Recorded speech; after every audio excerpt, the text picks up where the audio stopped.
All right, well, for more on President Tinubu's charge to his cabinet ministers on their KPIs and how to achieve impactful governance, we have political affairs commentator and Arise News analyst, Dr. Constance Ikokwu, joining us live from our Abuja studio. Thank you so much, Dr. Constance, for joining us this afternoon.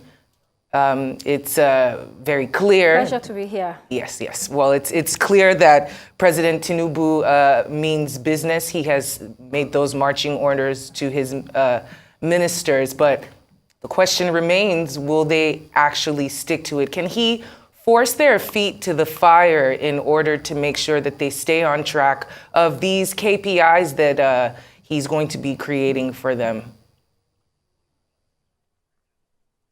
Well, that's a big question. I think the starting point is to acknowledge that a review or a retreat actually is good for ministers and government officials, especially for first-timers. There are many ministers that are new and have no idea the depth of what is expected of them, what to do or where to go. So this is usually a good opportunity for them to join in team building, and then there's problem solving in the retreat, training and development, improvement of skills, fostering collaboration between government officials. So this is a good start for them. And then to your question, yes, you have a retreat. What do you get out of the retreat? I think it's like a gem, right? It's like a gemstone that you source, whether you source it from the miners or from dealers. So there are several processes that it has to go through. So similarly in this retreat, there are several processes, the issues that are going to be discussed will go through, whether it is from the beginning of trying to cut and polish a gemstone, categorize it, and then price it, and then market and promote it and look for people to buy it. So after this retreat, what are they going to do with the issues that they have already discussed during the retreat? There are so many wonderful points that the president made when he was delivering his opening address to these retreat attendees. And we can talk about that more, but I think that what they do after this will be more important than the actual retreat. Well, very well said, Dr. Ikokwu. Now, I'm wondering if you're comfortable, with a special advisor on policy coordination, Hadiza Usman, being in charge of monitoring the performances of the ministries, departments, and agencies, because it seems even the president has envisaged that some of them might have issues working with her. What are your thoughts on this? Well, it's the president's call, right? He makes the decisions. He picks his appointees. There are probably reasons why he decided to pick this particular lady, a woman, to head that department and unit. And he doesn't have to give anybody explanation. If he thinks that the lady is qualified, then she gets the position. But apart from that, it also depends on how she manages her role. Does she have enough qualification and experience to manage the different egos that will come into play? Most times in Nigeria, the ministers, a lot of them are big men, so to speak. Some of them are former governors. Mind you, they have managed cabinets, they have managed an entire state. They have dealt with several different issues. So Hadiza Bala Usman has to be very smart in the way that she's able to manage that office. I think it's a big responsibility for her. I think this is the first time we're hearing of this kind of delivery office in the presidency. And everybody's expecting and looking forward to see what they have to offer. I think I would also want to sort of delve into some parts of the president's speech, which I think are critical in our discussion. So quickly, the president talked about we are not looking backwards. We can't compare and give excuses. I think it's a good thing to say, because when we look at what has happened in the past administration, or even his party, the APC, there was always a tendency to say, oh, we inherited a lot of problems, the issues are difficult to tackle, so you have to give us time. There was always that excuse all the time. So it's good that the president said that the buck starts at my table. I asked for the job, so I'm going to go ahead and do it. And then he also talked about we have to renew the foundation of Nigeria. A lot of people know President Tinubu as someone who used to be an activist before he came into politics.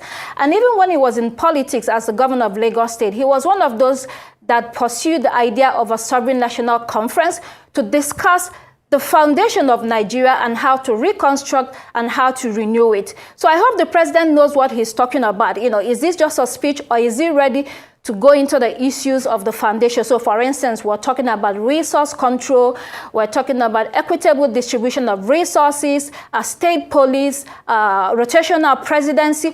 All of these are questions that will be raised once he touches this. So the issue is that some people, when they become president, they're already running for second term. But if he decides, I'm going to run for only one term so that I can focus on the basic problems that Nigeria has foundationally and try to turn it around, everyone will be looking at the president to see if he does this. Well, you're right. It is a good step in the right direction. But just to brainstorm, if we were given the task to come up with some specific KPIs for some specific key ministerial positions, what should some of the baseline requirements entail, in your opinion? Well, there are people that will be in that office. I think it will be staffed if this is a serious business for them, staffed adequately, and have people that sort of write down or decide the baseline for the different ministers. But I think that I want to go back again to some of the things that the president pulled out. He talked about foreign investment. We know that recently the German chancellor was here with a team of investors, and they signed about $700 billion agreement with Nigeria for solid mineral exploration. I'm saying this because these are some of the things that will come into being, whichever the minister is involved. So for instance, the Minister of Solid Minerals. And they talked about Nigeria being at least 90% not explored. And the German chancellor also asked if they'll be able to repatriate their funds, which the president said they will look into. I think we have to be careful as Nigerians when it comes to the exploitation of resources. We see what is happening in Zamfara State, for instance. They're digging gold, and when you go there, it's so chaotic. You would think that it's a war zone. So as we are looking for investors and working with the ministers that will manage these particular ministries and the investments that will come into being, we have to be careful on how we handle everything so that it is to the benefit of Nigeria. And I would tie it into one other point that the president made about climate change. A lot of the exploration resources have been responsible for climate change issues in African countries. The industrialization that we see in the developed world affects us hugely.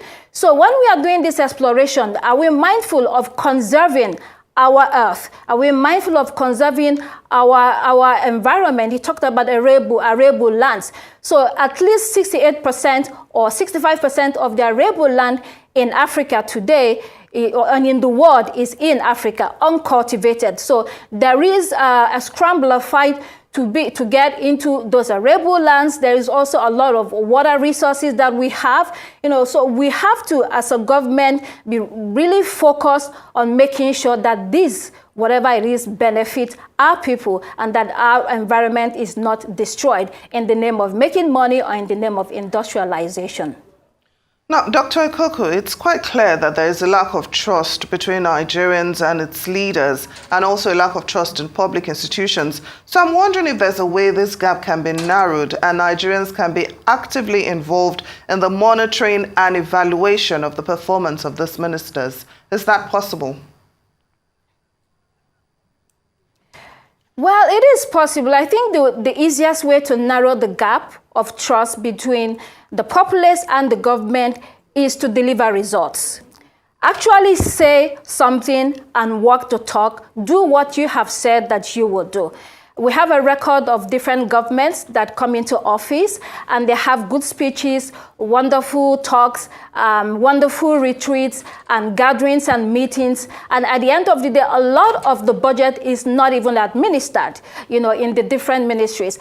And, civil servants were part of the people that were in these retreats. So the question here is, Do you have a civil service, a 21st century civil service that would deliver on the things that you need to make progress in your country and to advance yourself economically? Are they qualified? Do they have the right education? Do they have the right skills? These are a lot of issues and a lot of work for the president. So if you want to build that trust, in the first couple of years, you want to be able to be working very fast and expediently to make sure that you have results to show at the end of each year, or even periodically you come up, engage with the public and tell them what you're doing, and they can also see for themselves that this is happening. In terms of being engaged in monitoring what is going on, I don't know how that will pan out or work out, but I guess it's also possible. There are a lot of young people that can be engaged, that can be involved. People are looking for jobs to do and trained, to work with different ministries in order to be part of the change process of the government. All right. Transparency, accountability, and merit-based leadership. These are some of the things that we are looking for within our leaders and those in the House. Do you have any more takeaways from what President Tinubu was talking about at the retreat? Yeah, I think, yes, there's some other points. He said that be assured that this country is one family in one house. I think it's an important point that he makes there because in the past, or even in the APC government, we had a president that dealt with people who did not vote for him like enemies. There is a difference between electioneering and election campaigns and then the actual governance. When you become president, you are president for all Nigerians. As he said, we are one family. But you have to show that we're actually one family in your appointments, in the way you deal with people, in the way you deal with different parts of the country. So it's not just about talking about it in the retreat and giving a speech. You actually have to walk the talk. So I think that's very important. And then also he talked about admitting and accepting liability. Yes, I think that's something that he should basically do. Whether there are liabilities from the previous government, there's no need to make excuses. And then he talked about there's no crime in borrowing. Yes, there's no crime in borrowing, but it depends on what you do with the money that is borrowed. Are you paying civil servant salaries with the money? Are you paying for debt? So this is important. If you're just borrowing money to pay debt, then that doesn't make any sense. So you have to generate more income in order to get out of that cycle that takes us nowhere.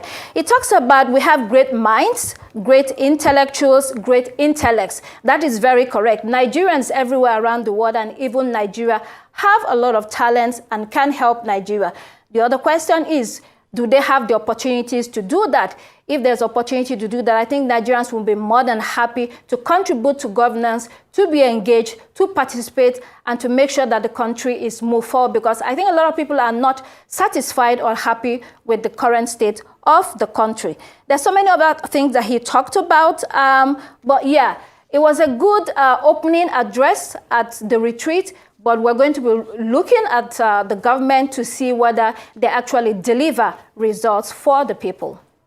Now, the president said that the ministers will be signing a performance bond. Some would suggest this is a lack of trust or lack of confidence in their ability to deliver. And then they're wondering if indeed the president has doubts about these people in his cabinet. Why were they appointed in the first place? What do you think? I don't think it's an issue of doubt. I think it's a way to hold them to their feet or hold the fire to their feet.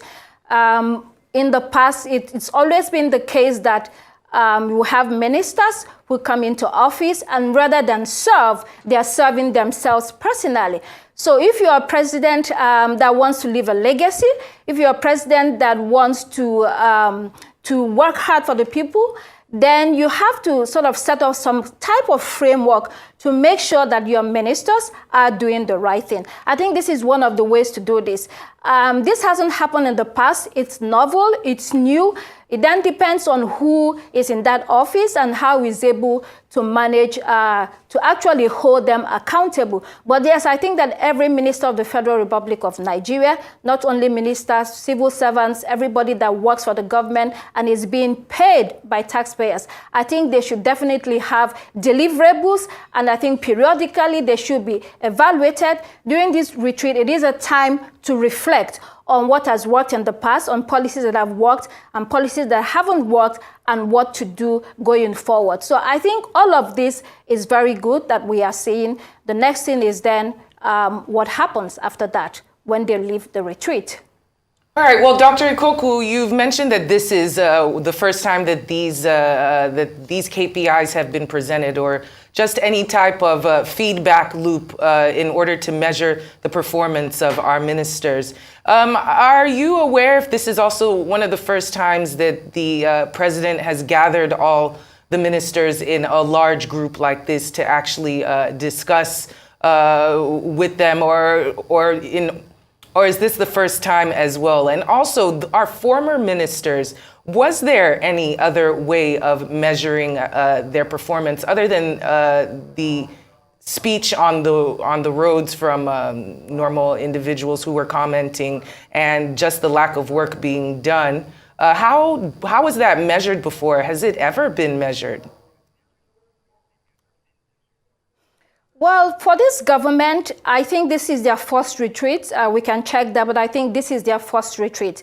I think former presidents have always had a kind of gathering with ministers at the beginning and then periodically, if they choose to. Depends on how effective they want the running of the cabinet to be. Of course, there is also the Executive Council meeting that they usually have on a weekly basis. So this is probably the first retreat for this government. And like I mentioned earlier, this is very useful, especially for ministers or government officials that are coming into government for the first time. We live in a country where people are appointed without prior experience in government.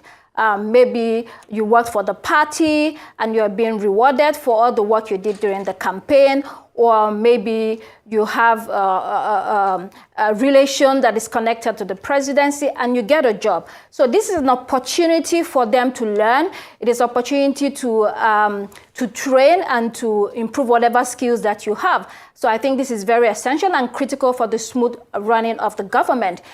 In the past, I think different presidents have had different ways depending on the president and how serious they have been. I know that from 1999, the most effective government that we had was probably the government of President Olusegun Obasanjo. And the way that I measure that is that at least economically, we were growing at a very high rate during President Obasanjo's term. So there must have been a way through which he communicated with the ministers and made sure that they were there to do the work. And President Obasanjo was also someone that read everything that was sent to him. If the president is very much interested in his job as the commander-in-chief of service, because there are people that have the idea that working for government is, the people serving them and not the other way around. No, you are being paid by the taxpayers. That means you're supposed to work for the people and you're answerable to them. So different presidents would have had different ways to make sure that their ministers actually are accountable and the ministers actually deliver on the mandate that has been given to them. Well, finally, Dr. Ikokwu, Ms. Hadiza Usman has said monitoring of the deliverables will begin in January 2024. But I'm wondering if this delay is necessary, considering the fact that the president has hit the ground running, taking a number of bold decisions. So why postpone the monitoring till January? Well, they're probably trying to put things together, get the office ready. And if you listen to the president's speech carefully, he talked about evaluating. They've taken time to review themselves within these past couple of months. People are reading handover notes. People are making decisions. People are deciding what is important, what is not important, what do we throw out, what did not work in the past, what will work for the future. So you probably need a little bit of time to do all of this review. And then before you can have, so this is a new office, right? it's a new office before you can then begin to work. So I think it's okay. The most important thing is that once you have made that decision, that is important to follow up on the ministers, then you actually have to do it. And so from January 2024, depending on how the office functions and performs, maybe we would see a country and a bunch of ministers that are delivering on their mandates and are performing, not underperforming. We surely hope so. Thank you so much for joining us this afternoon, Dr. Constance Ikokwu.